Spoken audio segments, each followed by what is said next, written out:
I am Jason Latour. I'm from another dimension. Too many who know the angles, uncover and untangle all the questions and the webs left out to tangle. In 1962, last Wednesday's afternoon, they'll bend your ears with reckless self-abandon.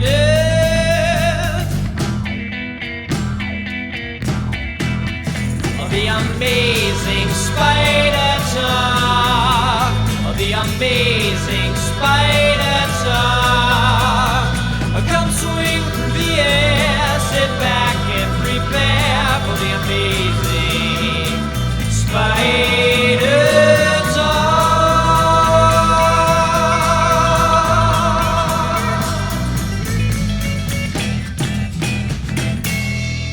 Hello, I'm Dapper Dan Gavosden, and I'm the founder and editor of AmazingSpiderTalk.com. Thanks for joining me for a special Amazing Friends episode of the all-new Amazing Spider Talk. I hope you enjoy this podcast and that it provides an intelligent conversation between a fan and a creator as we look at the Spider-Man comic universe in a bit of a bigger picture. Mark is still moving into his new home and allowing his life to settle into place, so I thought I'd try to offer up something special for you while we wait for his return. So I reached out to friend of the show, Jason Latour, the co-creator of Spider-Gwen, writer of Edge of Spider-Geddon number 2, and of the upcoming Spider-Man annual featuring Spider-Ham. I talked to him about all of these books and creations, as well as his input on and reaction to Spider-Man Into the Spider-Verse. I hope you enjoyed this special interview. Remember, this episode wouldn't be possible without support from our wonderful Patreon subscribers, whose patronage allows us to assemble the guests we have on the show, to do all of our research, and so much more. If you enjoy the show and want to help us continue while getting amazing bonus content, like our reviews of Amazing Spider-Man when we originally released them for our Patreon subscribers, go to our show notes and check out our Patreon page and consider joining our team. Now let's get to the action. Here's my interview with Jason Latour. Well, now let's meet one of our amazing spider friends, the kind of guy I go to other friends who recommend. Find out about the things they created. You'll love them so much that you wish you dated. But you're just friends, they're an amazing friend. A friend, a friend, a friend, they're an amazing friend. Well, welcome back on the show again, Jason Latour. We're really happy to have you here on Amazing Spider Talk. Hey, thanks for having me, man. You got to suffer through me, waking up a little bit. But I'll take sleepy Jason Latour if I have to. Okay. So last time we talked, I can't believe it was all the way back when Edge of the Spider-Verse number 2 had just come out. I believe it was the night after that comic had come out. Oh, my God. I know. And you and Robbie expressed to us that you had no idea if there would be a Spider-Gwen series, which is like insane to think about now. But let's forget all the insanity that's come since that first issue and go back to that moment. Can you take us behind the scenes of the discussions that came from the initial hype around that costume and the issue and whether or not Gwen would get her own series? How far back do you want to go?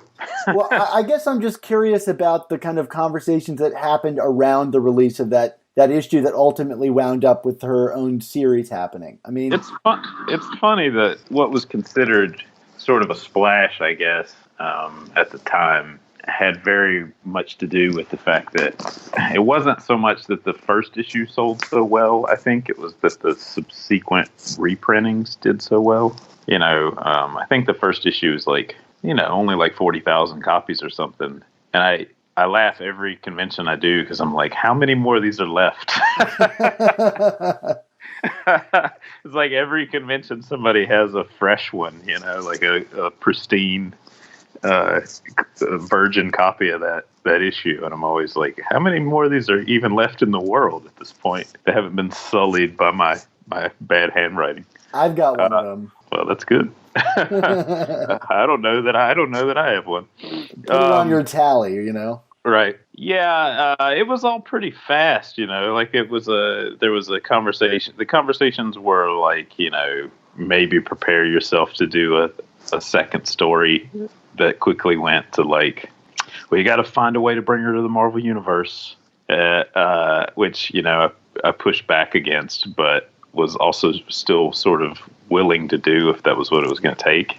I was just sort of like, I'll figure it out, because I just wanted to do more with that character so badly. So yeah, within the span of like a week or a week and a half, we went from prepare yourself to do possibly another short story. There was a talk of me and Robbie were going to do Moon Knight together.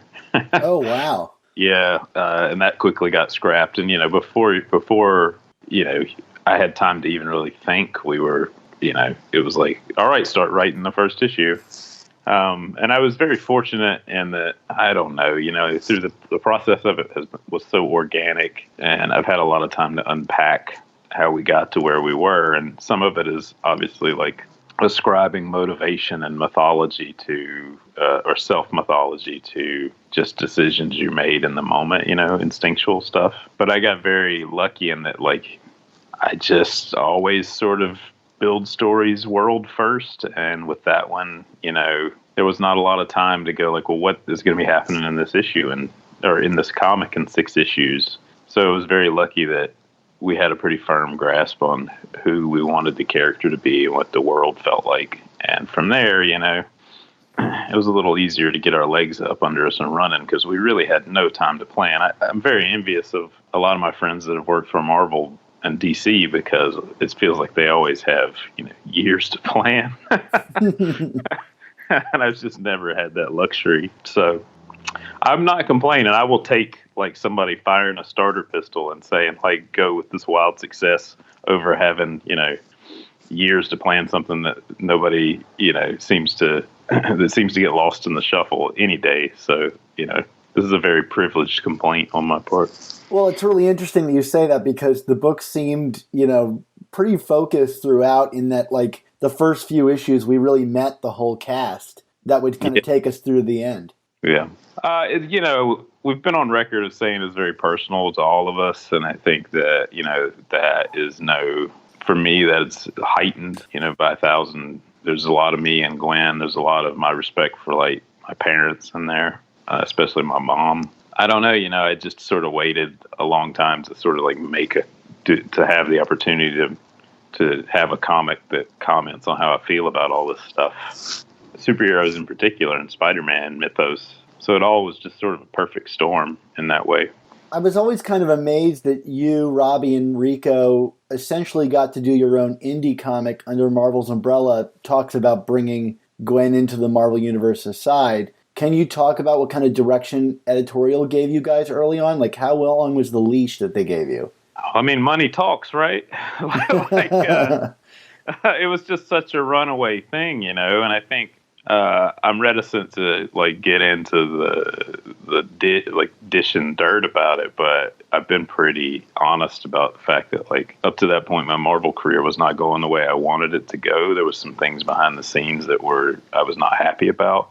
And Nick Lowe had hired me prior to do some other things, and we had a pretty good working relationship. So when things started to go sour elsewhere, I think, I don't give him enough credit for stepping up and like giving us that opportunity. I mean, sure, it was sort of a throwaway one-off thing, but he could have called anybody for that.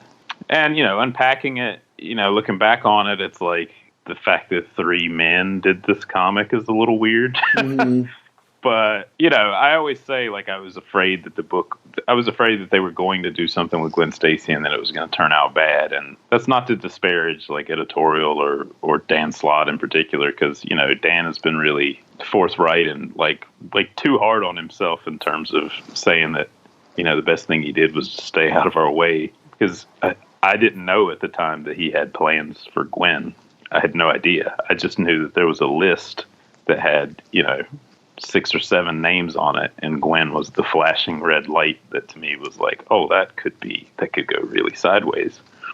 And so our casting on the book had a lot to do with just like, if you pass on this, like, what else becomes of it, And sometimes I think that, that's the way, I don't know, I'm not like there's a plan to the universe kind of person, but sometimes those opportunities present themselves and you just have to run with them, Well, even when given an opportunity like that, you did some really bold things, like removing Gwen's powers or having her fight, Harry and end the fight in a conversation. or, maiming and killing off characters left and right. I mean, were these all things you had to kind of really step up to bat to do? Well, I do think the one thing editorial and I definitely agreed on was that Gwen needed to stand on her own. One of the early pet peeves I used to have would be when people would say, like, "Oh, she's just Spider-Man. That's a girl," and I was like, "Well, look, the idea that it's an alternate universe is inherently baked in there. Like, you have to play with those ideas. That's sort of the selling point of the comic in a way. But as for like who she's actually supposed to be, we were trying to discover that the same way she was from the first issue we met her in, and she just fundamentally has a different upbringing and a different context. And I knew very early on that like she wasn't a lunchbox character yet. Like a thing I talk about a lot is when you buy an issue of Wolverine or you buy an issue of any Batman or whatever, any book that has the title of the character on it, the expectation is that character is going to survive and be relatively unchanged because, we've seen that character on lunchboxes and bed sheets and, whatever, T-shirts. But at the time, Gwen was not those things yet. And fortunately, we got to see it through to the end, even after she became one of those things. But the thought was like, you can't do this with Spider-Man. Like, Spider-Man can't subvert your expectations in the same way. If you do, you always feel like you're going to put them back in the box, And with Gwen, it was like, I mean, if you see the way we ended that book, or our run on that book, the thought was, let's do something that you can't do with Spider-Man. Like, let's explore these themes in a way where she can actually develop much faster and much differently than Peter Parker ever would. She has different hang-ups, and it's a different exploration of responsibility and accountability, and also it's a much different world. It's much like her universe was much more like something from 1965, in terms of like how populated it was, and the fact that it got to be more or less a singular team telling that story. Those early Marvel comics were a lot more, even though they crossed over, they were a lot more sort of the voice of a couple of people, So any massive changes or intersectionality of it all was kind of by design, And nowadays there's so many plates spinning that sometimes things contradict each other without even trying to, or without even with no awareness. It's not intentional. It's just that there's so much going on. So it was just like a weird perfect storm, man. Like stepping back from it, it's like I was the kid that used to devour Marvel Handbook. Which is why there's those Marvel Handbook entries in the back, because I was just like, we need to flesh this world out, and we don't have the pages to flesh it all out. I'm a little I think they've done a great job with the collections overall, especially the hardcovers, but I wish those entries were in there. They're kind of important to the narrative. Yeah, I think so too. I don't know. Maybe there'll be an omnibus or something with those in there. I've always found it weird when they exclude letters, columns, and things like that from the omnibuses. Like, to me, those are just as essential as any other part of the comic. Well, and with these, there was a lot of effort put into them, too, like just writing them for myself a lot of times would answer questions for where I needed or wanted things to land, There were a couple times where I was like, oh, shit, did I write myself into a corner in the handbook entry, Yeah, editorial was always, there was never a lot of stuff. There was never much that was too crazy. If we ever, they were always pretty supportive and willing to take a risk, because I think you have to remember, like, they have to play it safe on a lot of books. So a lot of times editorial is just sort of chomping at the bit for one or two books that they can take some wild swings at. Right. And when one of those books hits, it's sort of like, it's fun for everybody, Did you ever feel the kind of sting of that, like, double-edged sword of popularity? You're seeing the character become so beloved, but that, like, love of the character begins to bleed into, like, needing to control the character more. Well, like, you get some fan pushback, obviously. Like, anytime something becomes popular, there's going to be, it's the band analogy is really fitting. This is a lot of people who are like, hey, I don't like, just because something's popular, I don't like it, or I'm not going to give it a try. And then there's going to be people who are like, oh, I liked it better when it was a one shot. In terms of, like, Marvel controlling things, that we were actually, obviously when you're like working on something that you bled for, right? And someone else is involved that is making decisions that don't have anything to do with you, you're going to get a little frustrated every now and then. There's some specific things that I won't get into. But, yeah, you don't need to. But for the most part, it was money talks. It was like and like when you have some creators doing stuff that you can't really put your finger on why it works. Good business is to just be like, well, let them continue to do this until this doesn't work. And I feel like we only really brushed up against that sort of stuff once the natural entropy of the book took hold. Like every book has sales that are going to dip over time. Like even Spider-Man, like if you have the same team on Spider-Man for too long, it's going to stop selling, it's going to lose an exponential amount of readers, Right.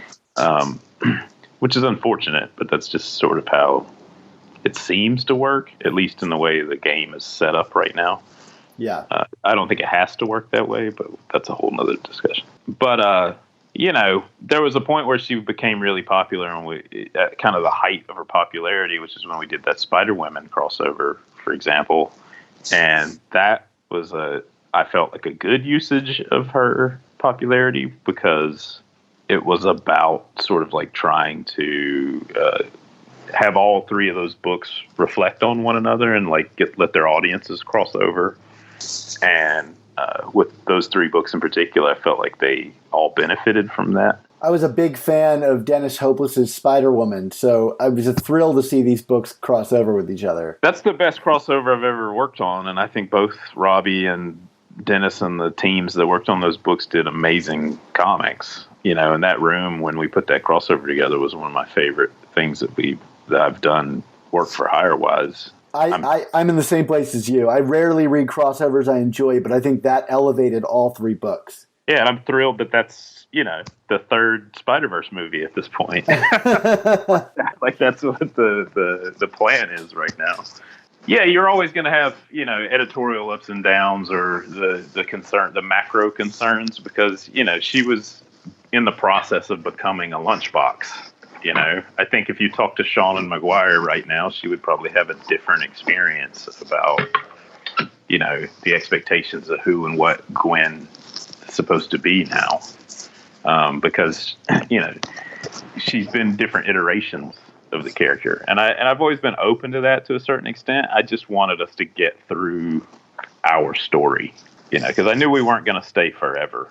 All praise to Bendis or whatever. I think he's an icon. But I never had any interest on, writing Gwen as long as he wrote Miles, which is probably why I'm stupid. And that crossover was another perfect example of just trying to use the popularity of characters to enhance two characters that were on less solid footing than, say Spider-Man or Batman or whatever the top selling book is at the time. It felt very important to me that Gwen, who was sort of like the next version of Ultimate Spider-Man, meet the other version and have a significant relationship. If not, the romance was always intended to be sort of up in the air, Seems to be reflected the same way in Into the Spider-Verse. Yeah, they really get it, man. I really have had the good fortune of talking to those guys a lot. And, specifically Phil Lord, and he just really gets it. He's really the kind of guy that I'm like, man, I wish I had known this guy for a long time because he's so smart and so driven and talented and at the same time, like really open in a way that you don't hear often of Hollywood people. So, that's we can get into that in a little bit. Yeah, I'd like to get back to the comic before we move on to the movie, just to kind of finish things up. One of the things that I'm curious about is that, you've said that you, Robbie, and Rico kind of collaborated on Gwen's costume design and the design of the comics, visual landscape and everything. And, it might just be my interpretation, but like, I think that the effect of Spider-Gwen's visuals extend far beyond just her world, but kind of had a ripple effect on all of Marvel in the way that they kind of hire artists and envision characters. I hope so. How do you feel about Marvel's kind of expanding style and relationship with more independent creators? Well, I'm always going to be pushing for things to be a little crazier. I just, I grew up in a time when my art itself is, again, we'll get into this with the movie later, but like there's sort of, for lack of a better term, there's like sword schools, in comics. And it doesn't mean they're like necessarily competitive, but there's sort of like philosophies, that people will more or less adhere to.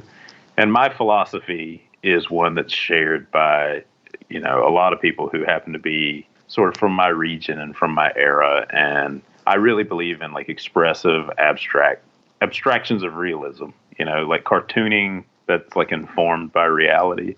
I think that's that you need that good balance of the absurd and the realistic. It's like peanut butter and chocolate, And I think too often, to my taste, you only get one or the other. And now, like, Robbie would skew more towards pure abstraction than, say, like I would.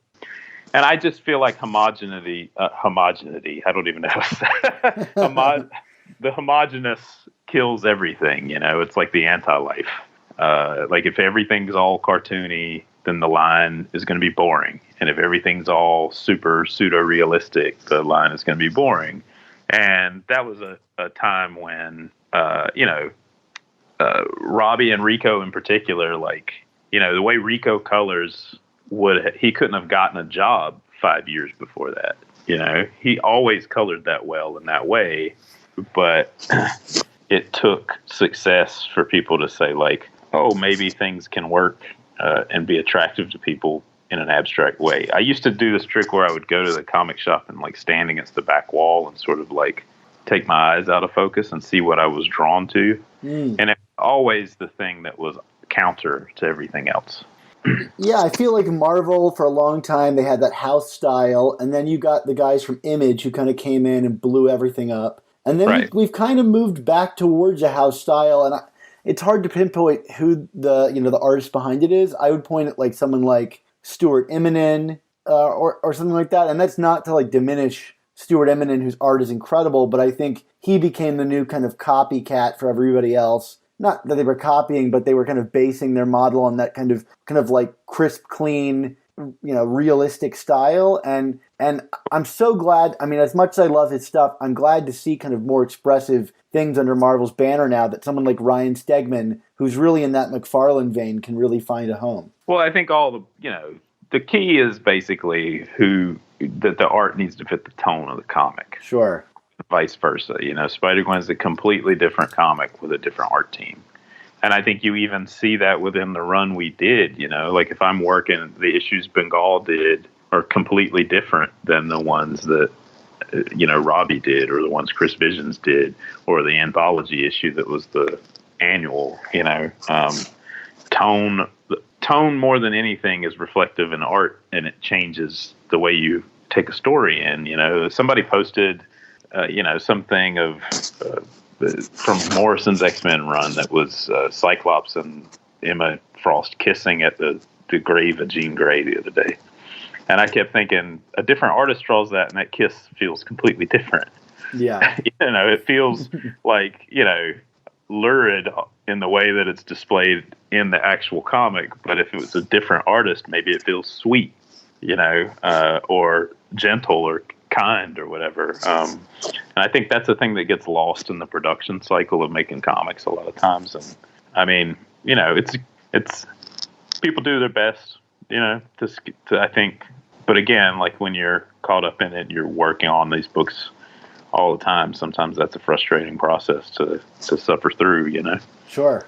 As one of Spider-Gwen's creators, you've seen the character's popularity and representation, I think, spike unlike any other modern superhero. I mean, I can't imagine another character that went from concept to movie as quick as this character did. What does being the creator of the character kind of afford you? Are people talking to you about other interpretations of the character and getting your feedback on other projects, including her? Or is your kind of time done with the character and they've moved on to other kind of more industry embedded people at Marvel? I thought I was done. My main involvement with Gwen these days is just basically been like some light consultation on the Spider-Verse stuff. I could take you through some of that if you want, because I like telling this story. Sure, I'd love to hear it. Yeah. So yeah, I knew the movie was coming, and like for probably the better part of a year, we knew she was probably involved, but no one would ever really like confirm it, Mm-hmm. But we knew some people who were working on we knew some artists that were working on it that had sort of like, let's just say they intimated. That's the best legal definition. They intimated to us that she was a big part of the movie, so we were excited about it, but we really had no involvement in it up until about 8 months before the movie came out. So last summer, I went to San Diego Comic-Con, and San Diego Comic-Con is such a crazy, like Hydra. I used to call it octopus theory. I used to say if you had 8 arms, you could reach it, and somebody just hollered out something, you could reach in every direction and probably touch it. It's just a weird nerd Mardi Gras kind of thing. And it used to be very stressful. And then I stopped. It does feel like Mardi Gras. That's totally apt. Yeah, and I just stopped caring at some point, though. I just stopped worrying about it and just decided, like, hey, if I go to San Diego and I try and have a good time and do some signings, like, there's so many people, there's just like a lot of weird opportunity floating in the air, and a lot of times those things don't pay off, but every now and then they do.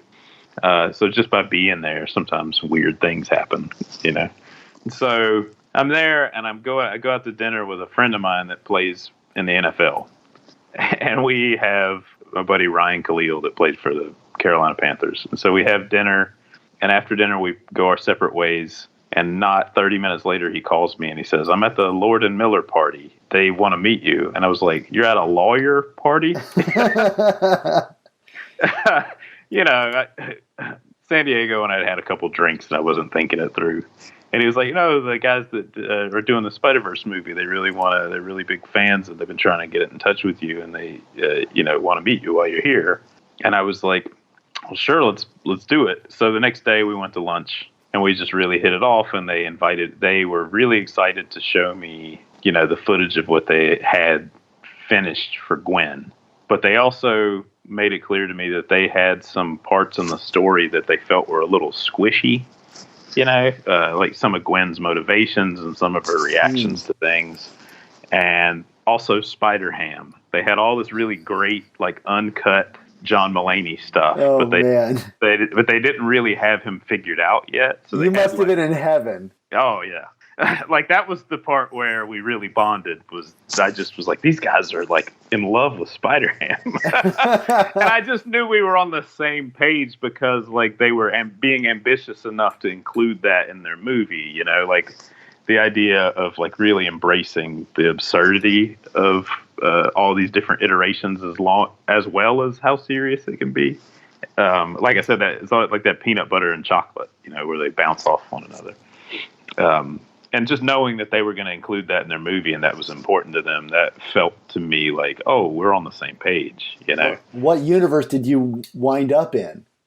Yeah, exactly. So they were like, do you want to come screen the movie and give us notes? And I went in for what I thought was just going to be, an hour, couple hours, and it ended up being 2 days.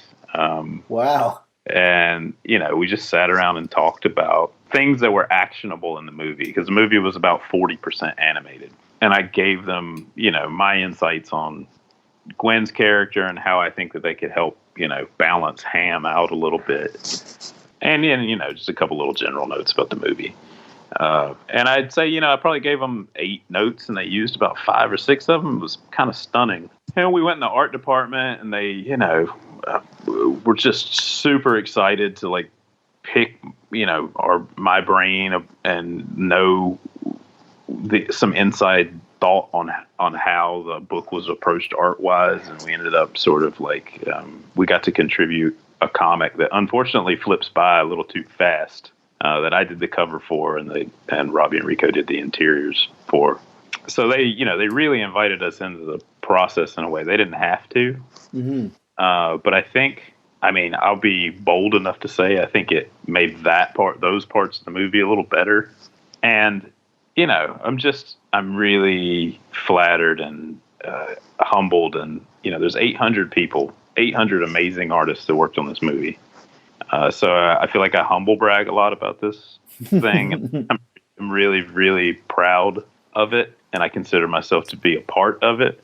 But I am mostly proud that we inspired them to do what they did, and that they felt in love with it enough to treat it so respectfully. Is the plot line involving like Gwen safeguarding herself and her heart from making new friendships from you? That was actually already in there. They pulled that stuff from the comic. A lot of the stuff that I added was like relationship stuff between her and Miles and her and Peter.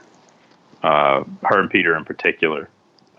There was she was kind of inactive in their dynamic for a while. And there's some, without taking too much credit for stuff, the part where, he sees Mary Jane in particular was a big note of mine. And right. how Gwen, going to get her some roles. Yes. Well, just the idea that like Gwen has been through all this before. She's basically has to live her life surrounded by Peter Parkers, which is, a torment, but it also is, one of the things that she views as a badge of honor that she's moving forward. And, Peter at that point in the movie is sort of being drawn backwards. He's actually, basically considering committing suicide to save the universe at that point, which is a thing they do a really nice balance of. It doesn't get too dark, but, you get the idea that he's sad and he's willing to sacrifice himself. And I felt like that moment between them in particular was important for her to show who she is and what she's been through, but also to sort of teach Peter something rather than, just be that she's this unearned, fully competent badass. Like I think they needed to remind the audience that, she's lost a lot. It wasn't just a guy that turned into a lizard that she lost. She's living through this over and over and over again. And it was beautifully understated. Thanks. I think you can say that about the whole movie. Like the sure. Whole movie I feel like I'm in an unassailably great movie. Every time I watch it, I pick up on new details. Like even just the glass breaking when Miles jumps off the building it's like, oh yeah, the reason it's breaking is because he's scared to death. Right. There's so many amazing, things that fold back in. There's things that seem like plot holes, but then when you look closer, they're like, no, those are actually like things that make the plot even better. It's just a fantastic. I feel like I got to be in Back to the Future or something. Yeah. It's like I think it's not a movie that has the short term monetary reach of something live action. It's, let's face it, like people are still hung up on animation for whatever reason. Sure. Like these Marvel cinematic movies are amazing, but they're basically cartoons, and people can't still are having trouble with that divide that like when you go see Avengers Endgame, you're watching like 50% of that movie is animated, is animated CGI. So you're basically watching a cartoon anyway. For whatever reason, people still have trouble with that. But I think this movie went a long way towards changing people's opinions about animation and is like a watershed moment for people who want to draw stories. Yeah, one of the things I love seeing the most on Twitter is the people that are like, hey, nobody told me how great this movie actually is. And you're like, no, everybody was saying that. It just took you to get past the animation to realize that like the cartoon movie is actually more adult than a lot of the live action movies. Right. People have been rolling their eyes at me since the first time I saw this movie. First time I saw this movie, I was like, this movie's amazing. I was like, if this movie comes together anywhere near what it could be, like this is going to be one of the best movies you've ever seen. And people were just like, oh yeah, sure. You don't have any reason to think that, do you? I saw it 2 months ahead of time, and it was the most torturous thing to not like really like just talk everywhere about it, and nobody believed me, and I started to like disbelieve myself. I was like this is the best superhero movie ever made. Is that like, am I right about that, or am I so incredibly biased by the Spider-Man content? In this. I think it is. I mean, I think in a different year, Black Panther is obviously a very important movie. I think that I would venture to say that in a year when Black Panther doesn't come out and doesn't have that much sort of like, again, it's still like live action movies are always going to get more recognition. And Black Panther's a fantastic movie. I'm not taking anything off of the movie. But in a different year, I think maybe you could have swapped out Black Panther for Edge of Spider-Verse for Best Picture, Yeah. I think they just don't want to put two superhero movies in that discussion. Yeah, no. Right. It was my favorite film of the last year, and I wrote up all these pieces for the Hollywood Reporter on it, like basically assailing it as much. And, I think time will be very kind to the film. Well, that's what I'm trying to get at, is I think that it is going to be an endless, like it's just going to be, it's like a seed that was planted in the ground, I think just over time, it's going to be a bigger and stronger tree, it's just changing so much about the way people, even like the lack of shame, that isn't like, again, as much as I love these MCU movies, so much time is spent in like sort of trying to make you forget they're wearing costumes or forget they have code names. And with a drawing that, with a film that operates in a universe that is cohesively from the hands of artists, every line is made with intention, which is slightly different than filming something live action, right? Because in a live action set, you get what you get sometimes. Like you only have a certain amount of time. You have a certain set that you have to use. You can only have the actors for certain days. So there's a lot more wobble, right? With an animated movie, like every line in that movie is someone made a choice. They may have made it from instinct, but they still made a choice. And I think it just really allows you to live inside of it in a way that frees the filmmakers from the shame or the need to deal with somebody else's shame or shame is probably a too strong a word, but people's weird need to have everything feel important in a realistic way. Sure. You can get to an emotional realism a lot faster, My hope is that like this movie and its focus on art and comics and the creators of comics, which I would love to see. I loved seeing your name up on the screen, probably not as much as you did, but I hope that it draws people to go and check out comics, in the way that the MCU movies really kind of haven't. Yeah, I'm hoping it opens the door for more creators to be involved in these kinds of projects. And, like one of my favorite decisions in the whole movie is like Miles is an artist in a movie made by artists. It's like if you're trying to inspire people to, embrace that, like the main hero, in a lot of other movies that would feel really cheesy that he's this kid that like tags walls or whatever. But because it's a movie that is on a meta level so much about the creation of it, in the hand of the artist, to have the main character, have that as a hobby now. It's just another fantastic choice, like another subtle, fantastic, realistic choice. And he's a fan of the DC universe and Spider-Man. Right. Well, hey man, cross your fingers on Spider-Man.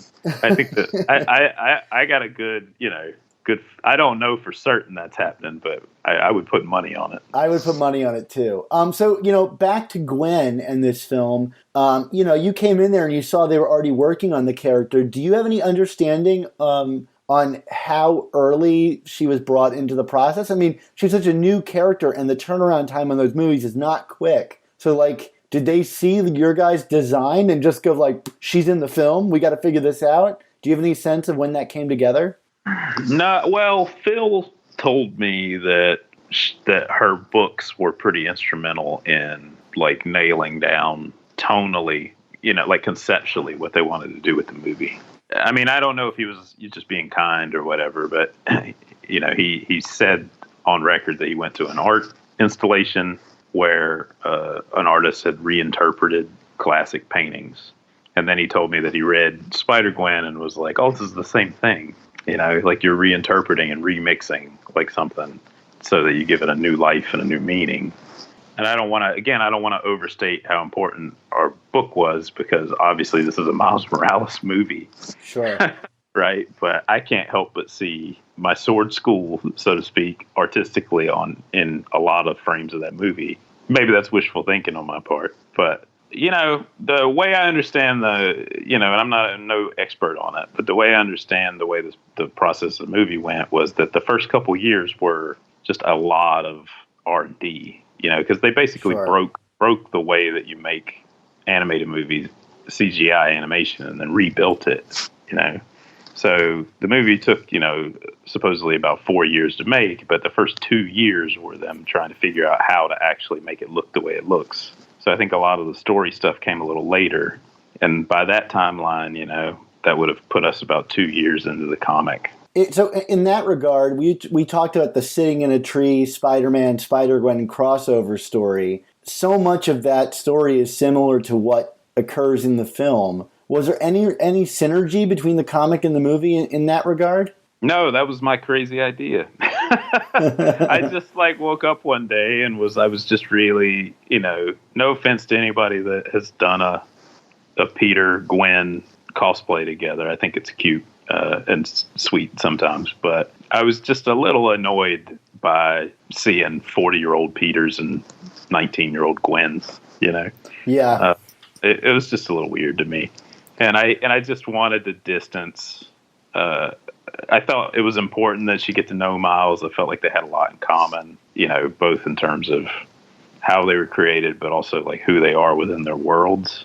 And I thought it would be interesting to have, it's funny, I'm not a big DC comics guy, but there's a lot of little, more DC-ish decisions once you start dealing with multiverse stuff. Sure. You start to get into some Grant Morrison, Alan Moore, Crisis on Infinite Earth kind of ideas that you used to not see in Marvel as much. And I thought that's a thing to embrace with those two characters, is that they had their own universes and maybe now they could have a shared one. We had to, pin down. Then of course, we all fell in love with the idea. Then I had to actually sit down and go wait, they are old enough to date each other, right? Or to possibly together without it being creepy. And it's a funny thing we ran into was a lot of people still viewed Miles as the age that he was when he was introduced, which is, I guess it's a phenomenon that makes sense. You meet a character when he's 10 and in your head, he's always 10, Sure. But at that point, he'd been around a long time, and there'd been big jumps between Secret Wars and stuff. And so, but again, the idea was not to make them necessarily in stone they're going to be a couple. It was just the idea of exploring what does it mean to have that extra responsibility heaped on your shoulders, and to have to find commonality in being a spider person, which is a thing that they ended up doing in the movie. So it's just a weird synchronicity in a way. I don't know that they knew we were going to do that. They seemed in the end informed by what we did. There seems to be lines directly taken from the comic that ultimately find their way into the movie. Well, there are a couple things that when I gave notes I pointed back to the comics and said, this is why we did this, and this is what I would do. That stuff I get a little squishy on in my head about what I actually told them versus what was there before I said anything. Sure. I like how the movie kind of flips your whole point about these older Peter Parkers and young Gwens being together. Right. Because in the end she says, well, I'm older than you are. Right. Yeah, exactly. Yeah. Yeah. It's, I just felt like it was important to have them have a connection, if, and it's the thing that you see brilliantly capitalized on if you read that Sitting in a Tree arc, one of my points in that story is that Spider Family is the ultimate team up, Yeah. if you're dealing with like all these, like you're facing insurmountable odds or whatever, the idea that like the spider people had become a family over the years and over these like alternate realities and stuff is how they save the day in that story. And I think they beautifully capitalize on that in their own way and achieve that in their own, get to that same conclusion in the film. The whole process has been like an out-of-body experience. Sure. I can't even imagine. Yeah. It's alternate lives on top of alternate lives. When I went in and talked to them the first time, I was like, before we get into this, I have not been doing drugs today. I was just like, there was an alternate reality in which I was going to be an animator. And then you saw the visuals and you're like, I must have done drugs today. Yeah, exactly. I was like, there was an alternate reality when I was going to be an animator. I almost did that. I could have very well been working on this movie. Then I'm watching this movie that is a character that at one point, where I'm sitting right now as I'm talking to you, I'm about 2 feet away from where I woke up on my couch and was like, oh, I think I got this, And then it's a movie of, as a character that has a lot of me in her and a lot of Robbie in her and a lot of Rico in her. And like, I can just see my life in it. And then it's a movie that's about alternate lives. And it was just like, there's too many levels of weirdness going on here. That's so weird.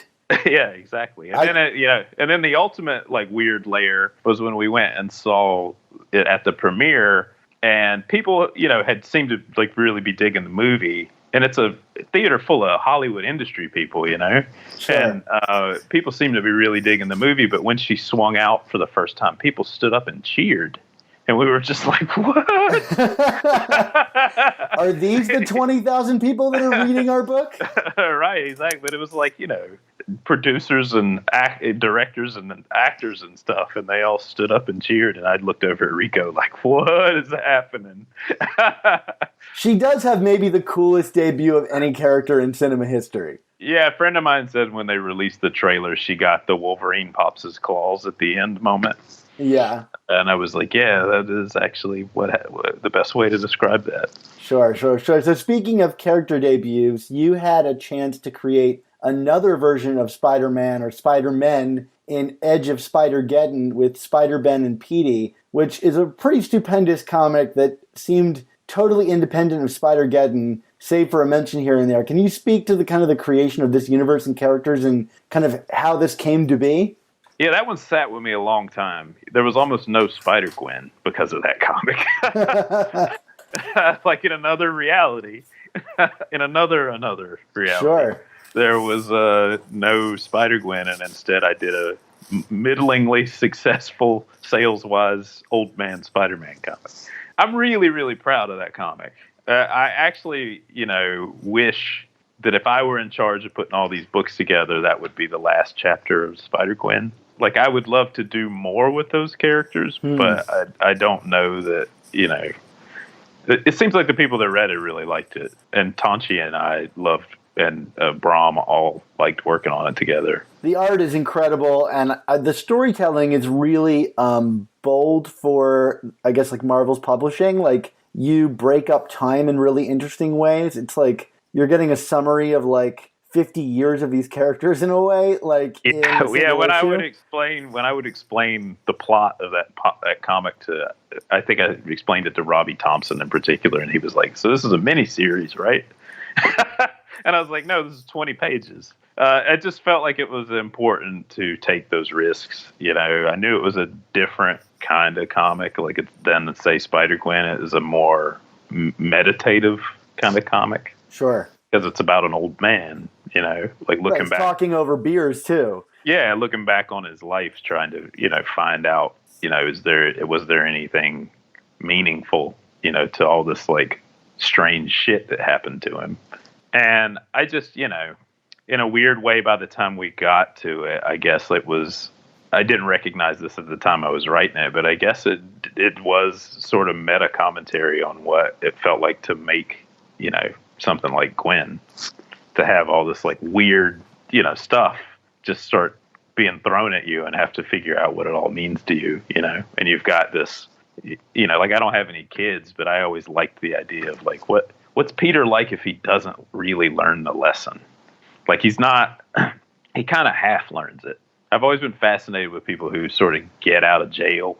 You know, I had some legal problems when I was in my 20s. I had a DUI when I was 25, and it saved my life because I was really in the middle of a weird existential crisis, and I was kind of melting down. And it was the thing that like helped me get my life back on track and figure out what I wanted to be. And fortunately, nobody was hurt. But I've known other people who kind of got away with it, you know, and they didn't change so much.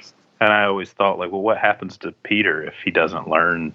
You know, he doesn't get the cost of losing Ben. Sure. And then who is Ben if his most famous line is now a thing he has to live with? Because it's one thing to say that and then you're dead and there's no like exploration of that idea, right? And so in that way, it was like the bookend of Gwen, because a lot of what I was inspired to do in Gwen was Captain Stacy's, his ethos, like his whole like parenting style and the things that he's told her are things that they actively are still engaging with each other in, you know? Sure. Whereas Peter lives in the shadow of these like words that are carved in stone, you know? So they were both the Spider-Gwen stuff and the Spider-Ben stuff were supposed to be explorations of, you know, living with a parent or in one hand living with a parent, on the other hand being a parent. Because I guess, you know, in a way, Gwen feels like a child, one of my children. You know, but yeah, I loved doing that comic. I'm really, really proud of that. And I think, you know, Tanchi and Brahm are both sort of unsung geniuses. I always think about the scene with the paint in that comic where he's trying to cover up the kind of JJJ propaganda, and just the tactile nature of the paint dripping on Ben's head and things like that are just quiet moments that just stick with me. Well, again, you know, I'm talking, you know, we talked earlier about how when you write for different artists, the books have different tones, you know. Robbie, I wouldn't have written that scene for. Sure. Because Robbie has a different storytelling style. Like Robbie's, you know, a little more out on the edge. Whereas like Tanchi, it was a little more like writing for myself, and that like it was like if you call attention to a detail, it means that is supposed to mean something and pay off. So that all that stuff with the house paint was, you know, if you watch it, the color changes. Mm-hmm. You know, like initially it's like a bland taupe color, and then when he gets powers, I think it turns blue.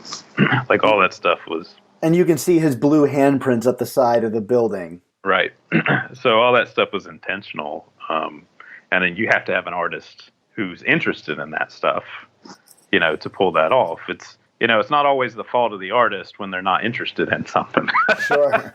You know, some of it's casting. And when you work on a long series, sometimes you're working with an artist and you've more or less been on the same page, but you know, the story wants to go in a direction that's different than what the artist would typically be interested in. So sometimes those combinations don't necessarily, you know, sometimes it's like, I've been watching a lot of British Bake Off. And so it's like sometimes you get like a great, you know, baker, and the all the ingredients are there, and it's just like they don't have enough time, or for whatever reason they take too big a swing and it just doesn't come together. And the key is just to learn for the next time, you know. One of the things I like that you did with the story is you kind of flipped the origin story on its head, having Petey teach Spider-Ben a lesson through like loss of the relationship. And, you know, if you're saying that like Petey is like Spider-Gwen and you're like Spider-Ben, like how do you feel like going through the Spider-Gwen, like the years of doing that comic has changed you? I mean, I think it's made me a much better writer. That's for certain. You can't do, you know, 40 issues of a comic that's just like, you know, every month just do. Yeah. And not like learn something about your strengths and weaknesses, you know, and what you would do better or what you would do differently, or how to live with, you know, it's certainly taught me how to live with criticism and probably applause, I hope. You know, that's not a thing people tell you about when you start doing this stuff is, you know, comic book artists it's such a small industry at the end of the day. I don't mean that to disparage it, but it's like compared to film or video games or something, you know, But a lot of people go into it for the authorship of it, and people don't really tell you how to handle success.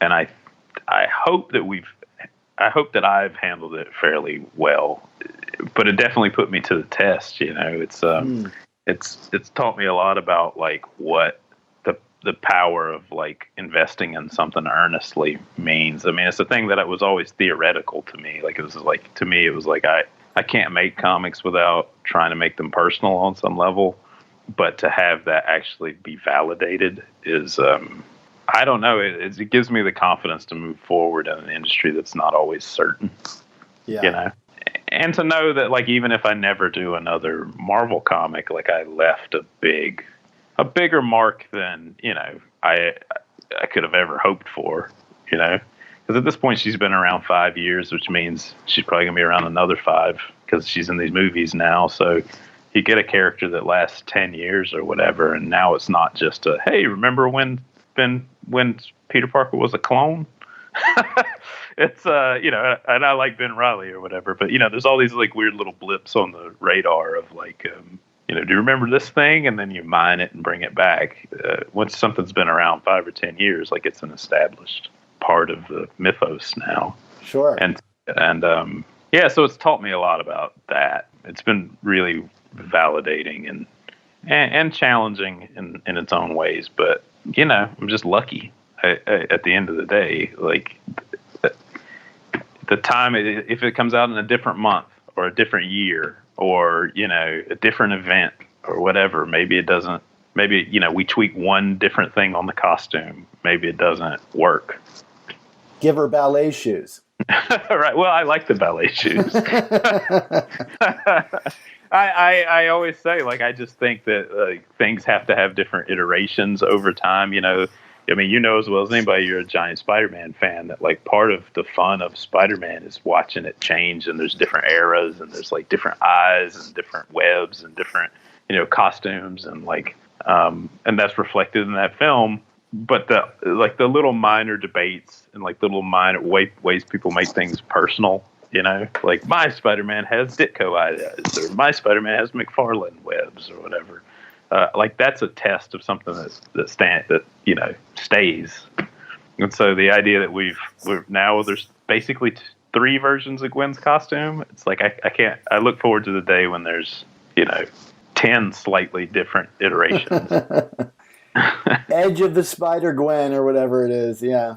Not to hand you more applause, but I've always appreciated how patient you are with your books. I guess Spider-Gwen had a schedule, but like something like Southern Bastards, like it is so personal that like it's worth waiting the time for it to come out. And you're right, like the reason I read Spider-Man comics is because I can chart the change, and it's why I read comics in general, is because it's a medium that is personal and can have changes that other mediums seem more reluctant to kind of embrace.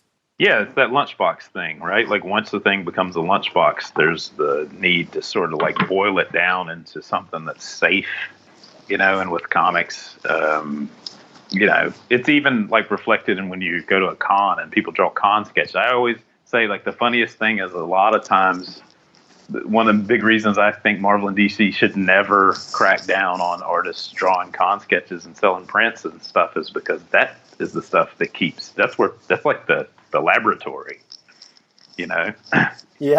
You'll get like weird versions of Batman that end up making it into the comic or whatever because those artists are just sitting there playing. I'm always reluctant to ask my favorite spider artist to just draw me Spider-Man, even though that's really what I want, because I know I could get something really crazy from them. Like I was in line for Humberto Ramos and I thought I should just ask him to draw me a bar of soap because, I'll never, it'll be Humberto Ramos's soap and he'll never get that question ever again. But ultimately I'm like, well, draw me a superior Spider-Man, Humberto. Yeah, right. Well, he's either bored with drawing Spider-Man or he appreciates it because it's something he could do quickly at a show. Like at this point, he could probably draw Spider-Man in his sleep. Yeah. Yeah. I just hope I get lots of Spider Ham. I love your Spider Ham. Because I don't do con sketches right now, but eventually I'm sure I will again. And I just hope that I leave a big enough mark on Spider-Ham that's all I ever draw. Sure. So going back to, because we're going to talk about that in a second, going back to Petey and Spider-Ben, the end of the story, it's kind of ambiguous, but Petey seems to have been lost, or Uncle Ben has kind of lost his way from his family. Was there a plan for the character to die in Spider-Geddon, or was this kind of a story that you hope to tell in the future comics? It's more a story I wanted to tell in the future. I felt like I didn't really know the ins and outs of what was going to happen in Spider-Geddon. I just knew it was a cool opportunity to do another one of these one-off stories. And Nick, again, was like giving enough to like give us some room to do something. He was like, really there's only one allusion to Spider-Geddon, that they had fought in this thing. And people took that and ran with it, which is cool. There are a lot of people who, for whatever reason, thought that was a direct tie, like that we were spoiling his death that was going to happen in that event or something. I don't know. Sure, yeah. It came out before Spider-Geddon even started, it was, right? Yeah, sometimes people have strange theories. Sometimes people take things a little too literally. But yeah, it was always just supposed to be like, this is a vignette about two people who had this whole universe of adventures, and we don't know yet how Peter died, but he did. And that has left this big hole in Ben's life, when we meet him in that bar. And he's just trying to reflect on what it all meant to him and find a reason to, go back out into the street again at the end of the night. Well, I hope you do get to tell that story at some point. Yeah, I got 2 iterations of it sitting in my head, and they're both pretty crazy, and I don't know which one to go with yet. But who knows? The door's not closed on me doing more Spider stuff. I don't know that it would be anytime soon, but hopefully they'll have me back one day. Well, you are doing some more Spider stuff, so let's talk about that. Specifically, Spider-Ham. So it was recently announced that you'd be writing and providing art, I believe, alongside David LaFuente for the Spider-Man Annual #1 featuring Spider-Ham. What can you tell us about this book? I've been trying to get them to do a Spider-Ham comic for like 10 years. I talked to the guy that directed Miguel Huron, I think is his name. He directed and wrote the little Spider-Ham short before that's on the digital release, the DVD. And I tweeted out that I really liked it. And he sent me a direct message and said, that made my day because 1, I love Southern Bastards, and 2, Spider-Ham is your child. And I was like, well, I guess Dan brought him back first. But the funny thing is when they asked me to pitch Gwen, or when I decided to pitch Gwen, the first thing I said was, can I do a Spider-Ham one-shot? And they said, well, we're already using him. And then I pitched Spider-Ben, and they were like, well, this is great, but we're already using Ben. So that's how we got to Gwen, was Ham, Ben, Gwen. That's the natural order of things. Yeah, that was the order of things. And I got lucky. 3rd time was the charm. Yeah, I just I love that stupid character. It comes down to, I love trying to make people care about things that they otherwise might be ashamed of, or feel some sort of like prejudice towards. And there's just not enough comedy in comics. Comedy always in comics is perceived as being like super, super broad. And I'm not going to sit here and act like this comic is not broad, the one we're doing, but it's also very personal. It's about, without getting into the spoilers about it, the main feature is about what is Ham's life like if his villains all disappear. Which for me was very personal because I hit a point in my life where like suddenly I didn't have as many deadlines. And it was a tough time to like sort of like figure out who I am again, because you're so busy when you're a comic creator. Like if you're lucky, that sometimes you lose sight of what real life is like. And that's sort of what this was about. That's what the main feature is about. Is there any reason this book is called Spider-Man Annual instead of a Spider-Ham Annual? No, that's a marketing decision. I was actually surprised by that.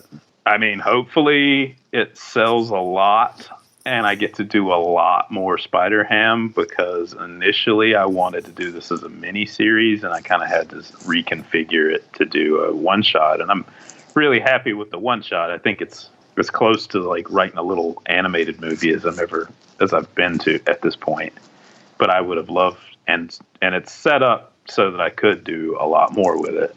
Well, David LaFuente is like born to do Spider-Ham. Yeah, I thought he was a really good choice. We were batting around names of who to work with, and he's friends with Tanchi, who drew Spider-Man. And they just happened to be like talking online, like on Twitter one day, and I was like, David's a good choice for this, because he had done Ultimate Spider-Man.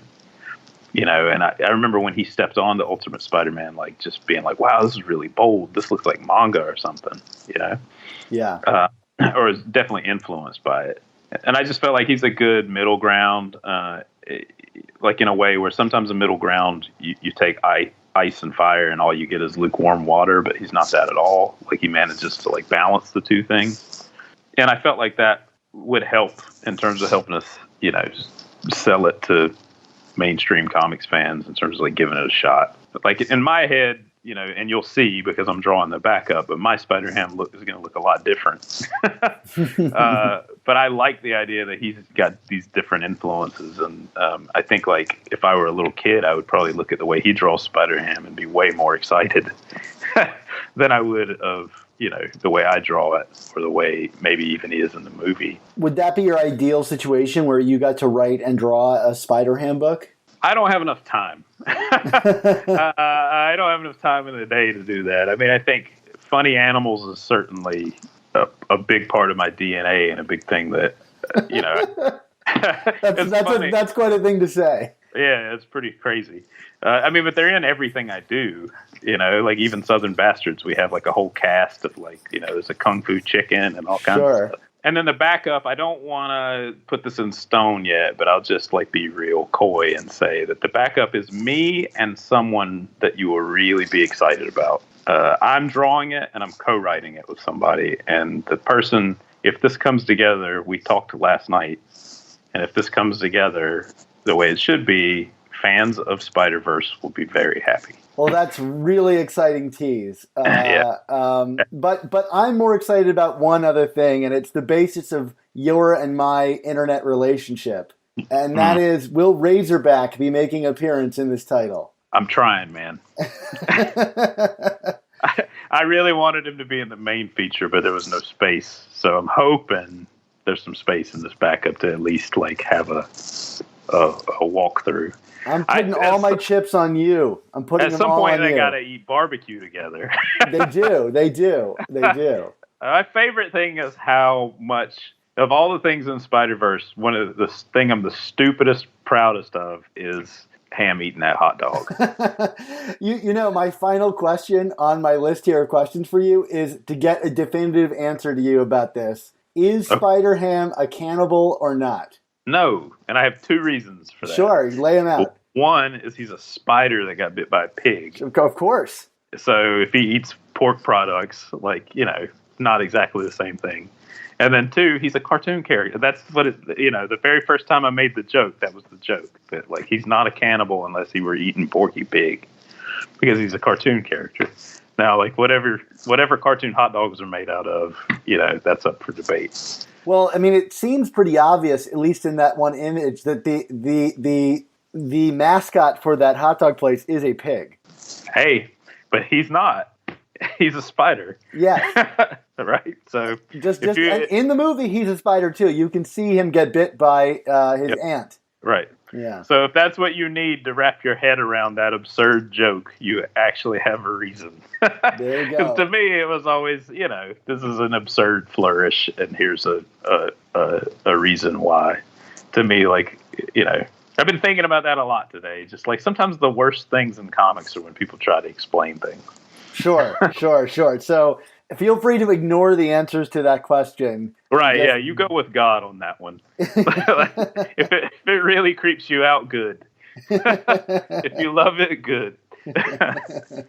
Why did we not see the reappearance of Spider-Ham as Gwen's imaginary, I guess, like, voice of conscience? In the book? Yeah. Well, he shows up in the future, right? Oh, like that's true. He's in the future. He's basically like the Ben Grimm of the family. You know, he's like their uncle. Of course. And he's married to a real pig. And he has a niece called Charlotte, because that's my Charlotte's Web joke. There you go. Real highbrow stuff. Right, yeah, exactly. Yeah. It's layers, man. Well, to take us home and end this show, because you've been so generous with your time, I guess I'm curious what it's meant to you personally to see Gwen's trajectory as a character in the world of Marvel and pop culture, as well as see other creators write her new stories. I mean, again, like, it's just, I want her to stick around forever. I don't know that. Look, man, I'm really, really proud of what we've done. I don't know if it's going to hold up. I don't know that it's to everyone's taste. I don't know that, I don't know that it should be. And I think in, 10 years, maybe people will look back on it and be like, that was pretty whack.